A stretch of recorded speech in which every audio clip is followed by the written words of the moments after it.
Ate, parang si Ruby yun. Oo nga. Ano pang hinihintay mo? Puntahan mo na. Ate, baka hindi niya ako kausapin. Alam mo naman, galit siya sa akin.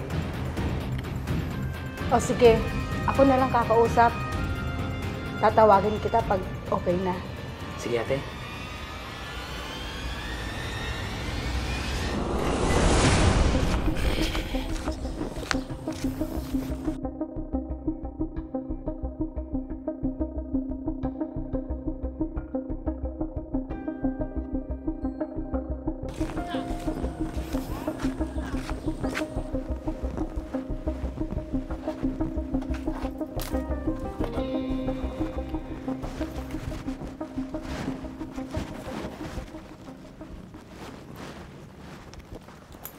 Pare, dito na yung bahay ko. Oo nga, pre. Ano? Pasok ka muna sa bahay, pre. Hindi na, pre. Hinahanap na ako sa bahay. Bukas na lang ulit, pre. Sige, pre. Okay, Pre, thank you, thank you. Okay.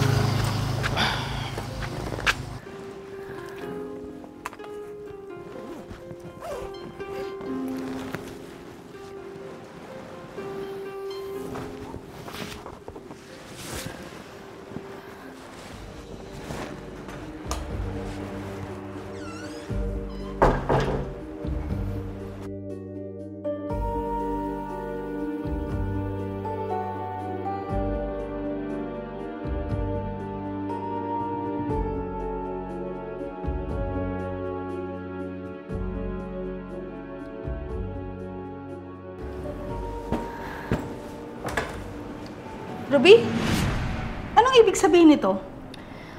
Ate, aalis na ako dito sa bahay na to. Iiwan mo ang pamilya mo? Paano ang anak mo? Hindi ko naman siya pababayaan, ate. Magtatrabaho ako para sa kanya. Alam na ba ito ng asawa mo? Wala naman pakialam sa akin yung asawa ko, ate.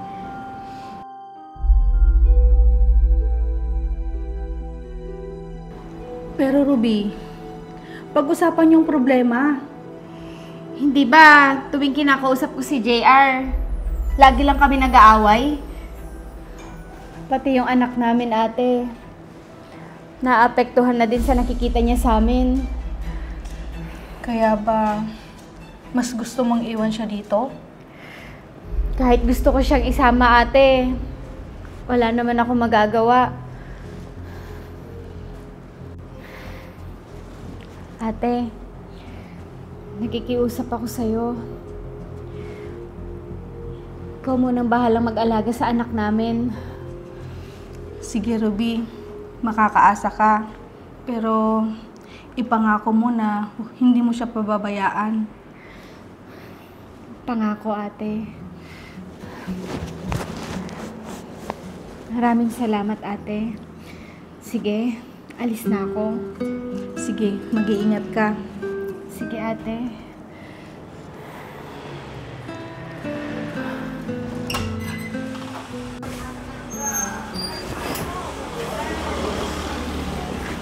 Ruby!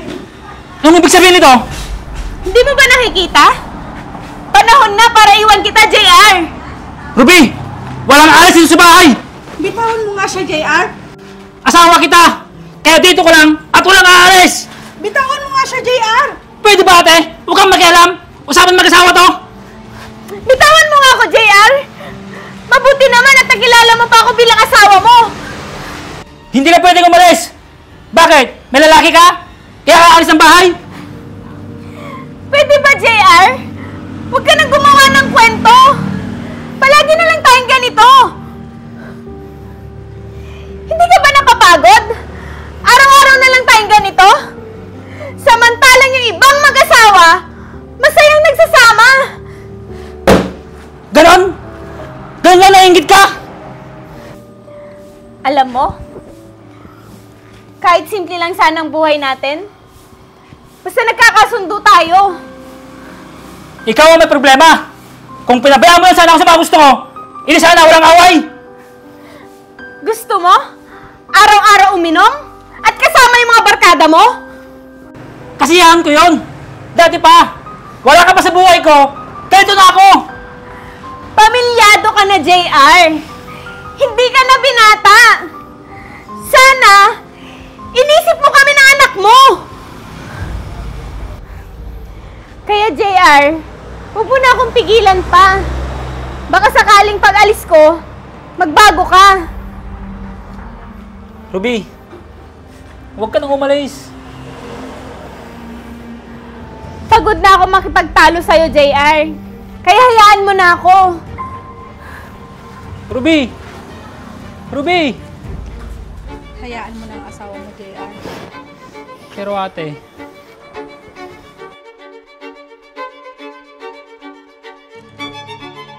Sana, isang araw, JR, magbago ang pananaw mo sa buhay.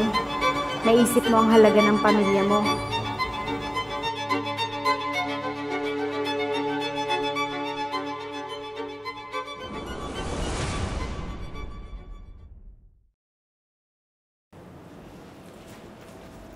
Oh, JR.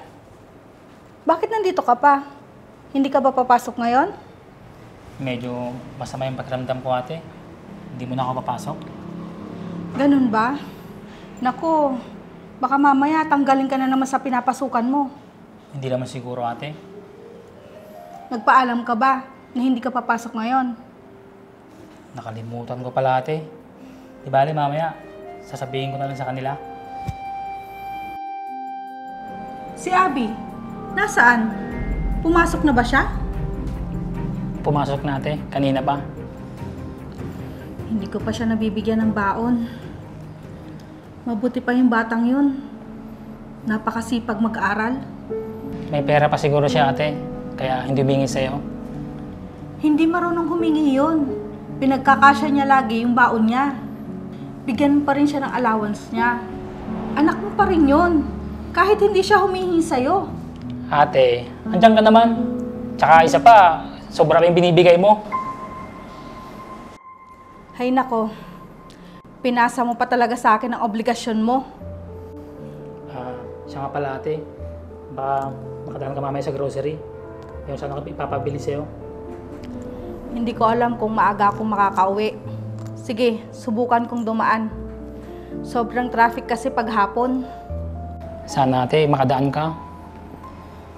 Sige, i-chat mo na lang sa akin. Nagmamadali na kasi ako eh. Sige ate, mamaya na lang tatawag ako sa'yo. Sige. Sige ate, mag-ingat ka ha.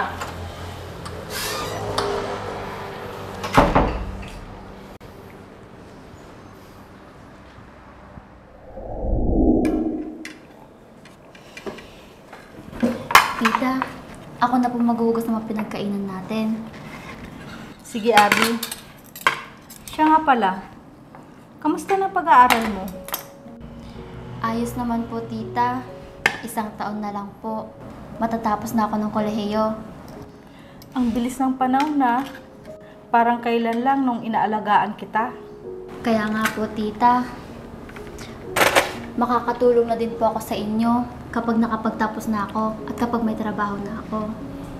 Naku, huwag mo munang isipin yun. Hayaan mo munang makapag-ipon ka para makabili ka rin ng gusto mo. Ayoko po kasi kayo mahirapan dito, tita. Lalo na sa gastusin. Nandiyan naman si Papa mo. Kaya na namin ang mga gastusin dito. Kaso, si Papa, Hindi ka na nasanay sa Papa mo. hindi man lang po niya ako kinakamusta. Baka naman busy lang siya sa trabaho. Kaya siya ganon. Oh, JR. Mukhang bihis na bihis ka. May pasok ka ba ngayon? Wala ate. Pupunta ako kila paring Ram. Birthday niya kasi ngayon. Ah, ganun ba? Hindi ka ba muna kakain bago ka umalis? Huwag na ate. Doon ako sa pupuntahan ko. Ayain pa naman sana kita na mamasyal. Tayo nila Abby. Naku, kayo na lang ni Abby ate. Hindi kasi ako mahilig mamasyal. Hayaan mo, Abby. Tayong dalawa na lang mamamasyal. Sige Si G po, tita. Siya nga pala ate. Tumating na yung bayaran natin sa kuryente at tubig. Ito oh. Naku, ang laki naman pala ng bayarin natin ngayong buwan. Kaya nga ate, tumaas yung singil nila. Kaya kailangan magtipid tayo ngayon. Kailangan maghati tayo sa bayarin, JR. Ate, baka pwede ikaw muna magbayad ngayon. Ano? Bakit? May kita ka naman sa trabaho mo, di ba? At sa'yo lang naman ang sahod mo. Ate, nagkautang kasi ako sa katrabaho ko. Kaya may binabayaran pa ako. Tapos, tanggal pa ako sa trabaho ko. Ano? Tinanggal ka sa trabaho mo? Paano na ngayon yan? Hindi ko naman lahat kayang bayaran ito. Susubukan ko makidiskarte na magbayad, ate. Alam mo naman na pinagkakasya ko yung sahod ko para sa budget dito sa bahay. Huwag kang mag-alala, ate. Maghahanap pa rin ako ng trabaho. Mabuti pa nga. Alam mo naman na mahirap maghanap ng trabaho ngayon. Mabuti nga, ate, at nandyan ka. Ay nako, JR. Huwag mo na nga akong bulahin. Pasensya ka na, ate. May magagawa pa ba ako? Hay nako, JR. Pinasa mo na naman sa akin ang obligasyon mo na dapat ay ikaw ang gumagawa.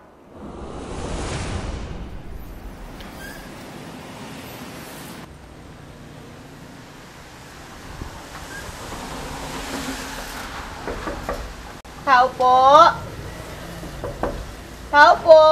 Sino kaya yun? Oh, ikaw pala, Ruby. Halika, tuloy ka. Maupo ka muna. Salamat, ate. Mabuti na padaan ka dito. Anong kailangan mo? Dadalawin ko lang sana si Abby, ate.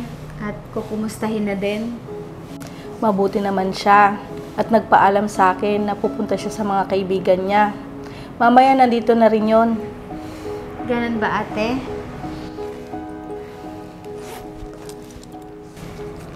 Siya nga pala.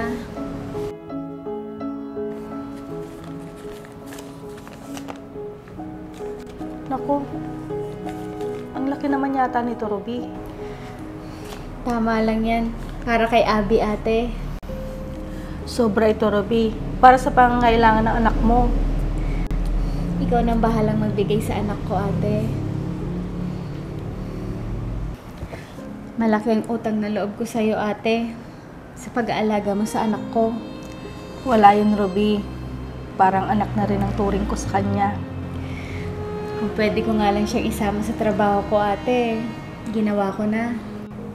Huwag kang mag-alala, Ruby. Nandito naman kami ni JR sa tabi niya.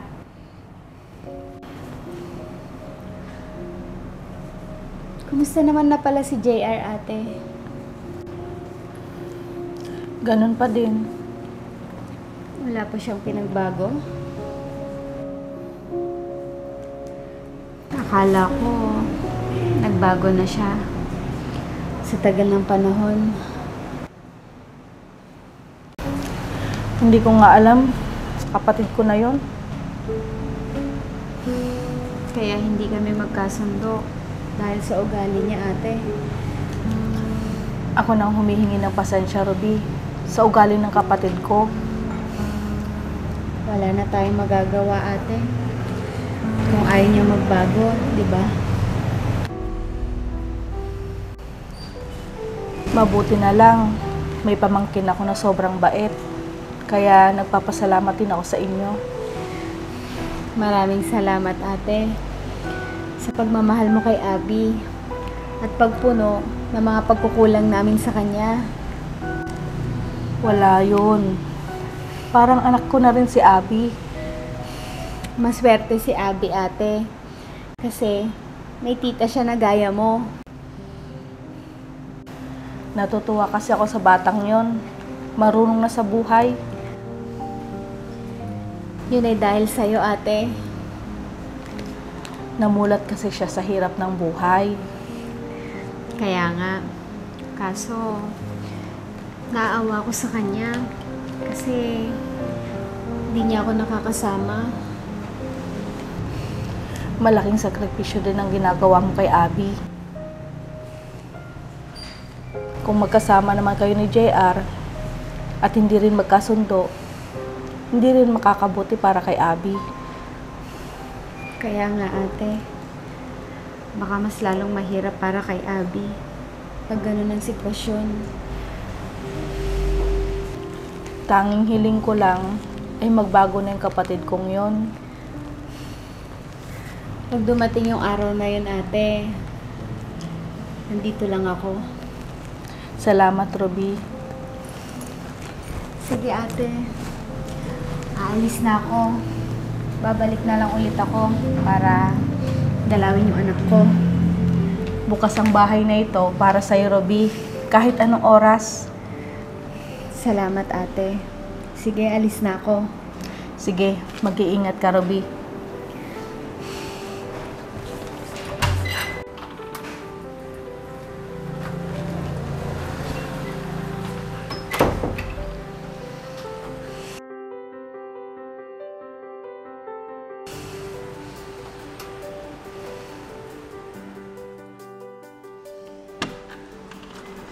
Tita! Tita Mitch? Tita! Oh, Abby, nandiyan ka na pala. Mano po? Kaawaan ka ng Diyos. May magandang balita ako sa'yo, tita. Ano yun, Abby? May nagbukas po kasi na bagong trabaho sa may kantin namin. Oh, tapos? Sinubukan ko po mag-apply. At natanggap po ako. Naku, paano yung pag-aaral mo? Tutulong lang naman po ako pag break time namin. At pag uwian. Hindi ka ba mahihirapan doon? At sobrang pagod mo na sa school. Hindi naman po, tita. Bakit kailangan mo pang magtrabaho? May allowance ka naman sa amin. Gusto ko lang naman po matutong maghanap buhay, tita. Habang bata pa ako. Pero, paano ang pag-aaral mo? Sige na, tita. Payagan mo na ako. Gusto ko lang naman po makaipon at makatulong sa inyo. May magagawa pa ba ako? Ikaw talagang bata ka. Huwag kang mag-alala, tita. Hindi ko papabayaan ang pag-aaral ko. Siya nga pala, dumaan ang Mama Ruby mo dito kanina. Talaga po? Hindi po ba niya ako hinintay? Hindi na kayo nagpang-abot kasi may trabaho daw siya. Ganun po ba? Lagi na lang pong abala si mama sa trabaho niya.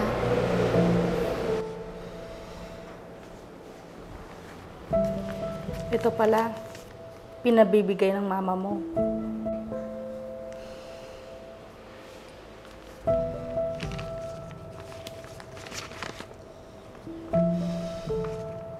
Bakit kalaki naman po ng binigay ni mama, tita? Para daw sa'yo yan. Dahil gusto niya mabili lahat ng gusto mo. Hindi ko naman po hangad ang kahit anong material na bagay. Ang mahalaga po sa akin, ang magkaroon ng buong pamilya. Hindi ka ba masaya na nandito ang tita mo? Masaya po. Kaso, iba pa din po pagkasama ko si mama at papa. Gusto mo pa ba na mabuo ang pamilya mo? Kahit sinong anak po, ay hangad ang buo at kasama ang pamilya. Pasensya ka na, Abby. Kung wala akong magawa para sa hiling mo. Hindi niyo naman po ginusto, tita, na maghiwalay ang magulang ko. Hayaan mo, Abby. Susubukan kong kausapin ng mga magulang mo. Salamat po, tita. sa pag-aalaga niyo po sa akin. Wala yun, Abby. Kasiyahan ko ang alagaan ka. Kundi dahil sa inyo, tita, hindi po ako lalaking mabuting tao. Mabuti nga at lahat ng pangaral ko ay pinapakinggan mo, Abby. Para rin naman po sa akin lahat ng turo niyo, tita. Hangad ko kasi na maging maganda ang buhay mo. Maraming salamat po, tita.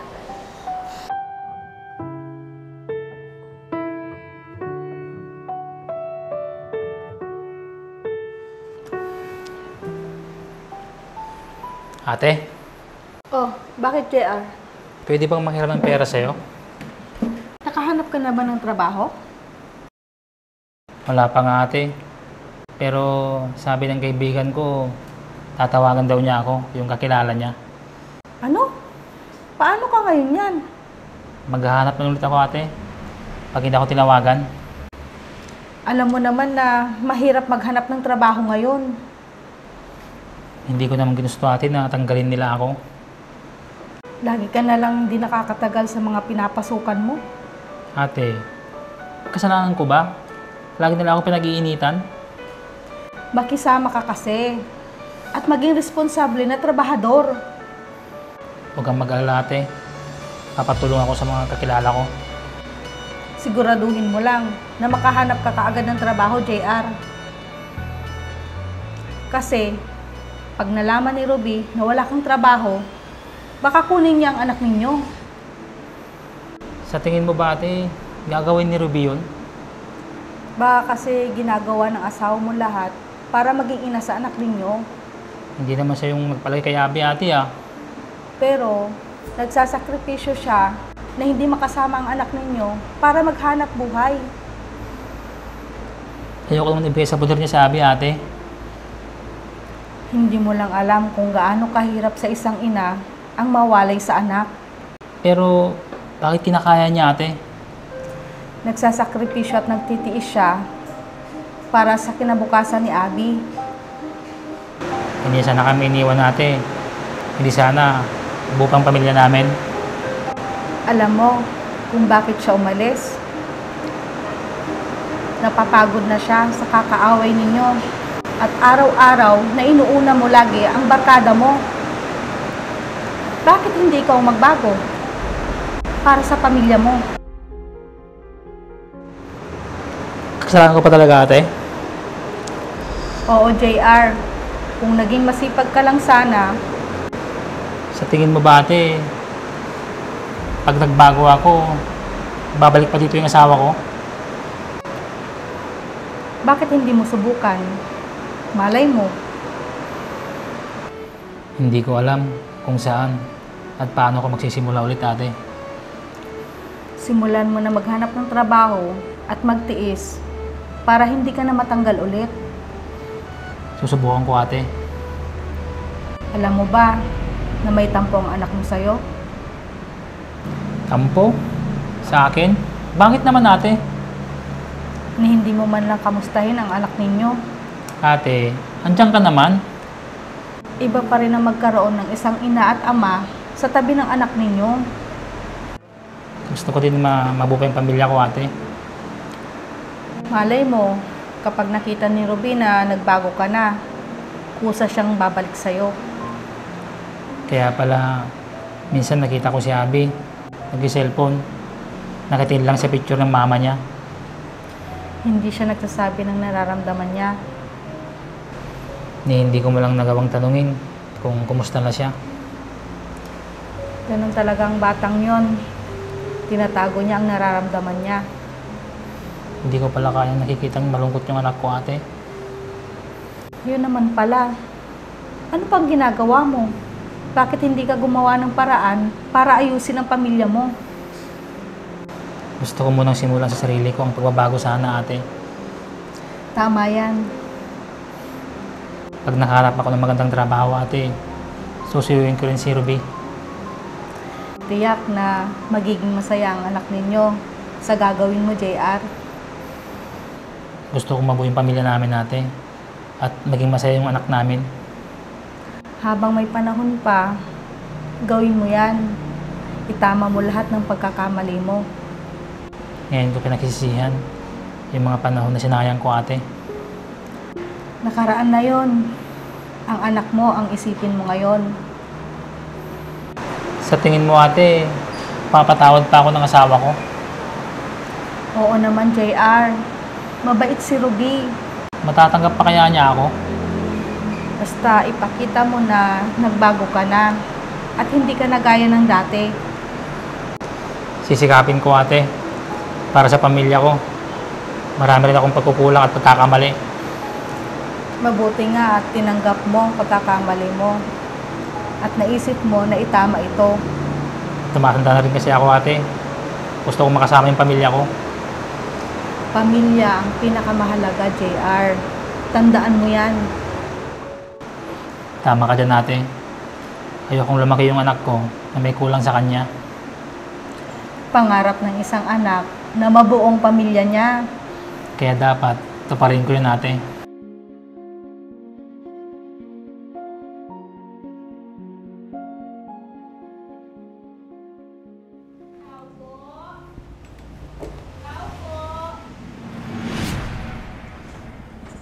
Ate, parang si Ruby yun. Oo nga. Ano pang hinihintay mo? Puntahan mo na. Ate, baka hindi niya ako kausapin. Alam mo naman, galit siya sa akin. O sige, ako na lang kakausap. Tatawagin kita pag okay na. Sige, ate.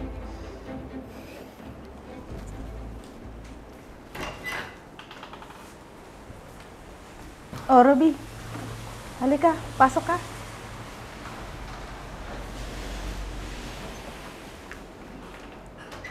Salamat, ate.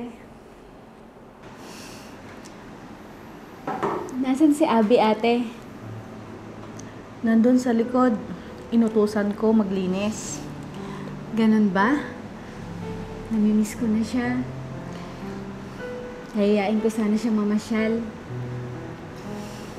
Miss ka na din niya. Nagtatampo nga kasi hindi mo daw siya hinintay nung nakaraan.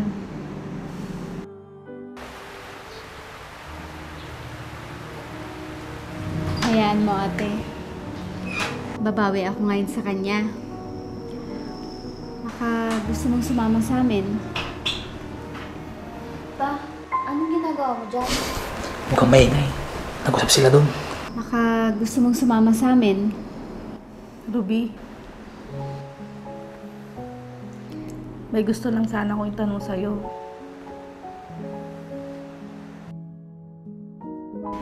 Ano yun, ate? Parang kinabahan naman ako bigla. Galit ka pa ba kay JR? Hindi naman ako nagtanim ng galit sa kanya, ate. Mahal ko pa rin siya. Paano kung nagbago na siya at gusto niya ulit mabuo ang pamilya ninyo?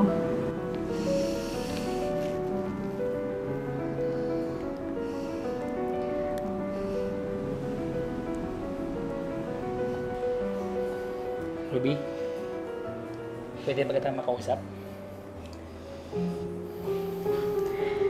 Sige na. May aayusin pa ako sa likod. Nakalimutan ko. Sige, ate. Ate! Ruby, pwede ba akong bigyan ng isang chance para mabuo yung pamilya natin? Malaki na yung pinagbago ko, Ruby. Simula nung iwan mo kami na Abby. Oo nga, ma. Masipag na si Papa at may trabaho na din siya. Ganun ba? Pangako, hindi na kita aawayin. At tutulungan na rin kita sa trabaho mo para hindi ka nahihirapan. Paano yung mga barkada mo? Diyan lang naman sila. Pero mas mahal kayo ni Abby na pamilya ko. Kaya nga, ma. Balik ka na para lagi ka namin kasama ni Papa. Basta, ipangako mo, hindi ka naiinom, ha? Pwede. Pero konti lang, paminsan-minsan. Ikaw talaga. Pero, namiss ko kayo. Ikaw din, ma. Miss na namin. Ano, Ruby? Yung mga gamit mo, call na natin? Sige. Pero, mamaya na lang.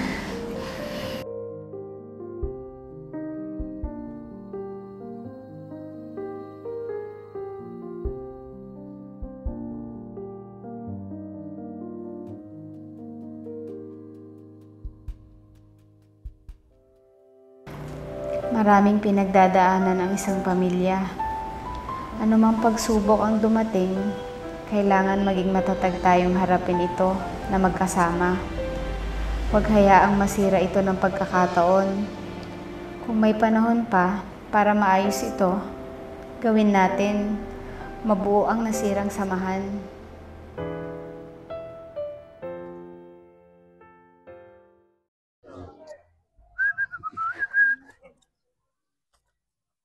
Ano nagsilingin? Uno yung boy. Nagsiling mo ating motor mount. Meta ya. Atratik ang gamitam. GR4 ceramic coating. Ano yan? Mabaling pa gamit pang lugan natin for wheels. Nagmayatan si ka. Pagkakatangan mo tikas ta boy. Magatang mo ato di TikTok, Shopee, Lazada. May ibus nga ro din eh. So gumatag to manin. May met pa no gumatang ka tikas to iti gatangay mag di buy one take 2, buy one take 3 ta mas makatipid ka jay. Gum mabalin uri may isa lang kasta. Mabalin lata. Nagmayatan ni si ka. Nagsilang na eh. Gumatang to mamuti kasta. Uy, kita mo ni ati lugan ko. Kasla barbalot ta kanayon. Nagsilang na eh. Di mo lang nagiganan magasgas. Nagkartika mo tayo. Mga lang mati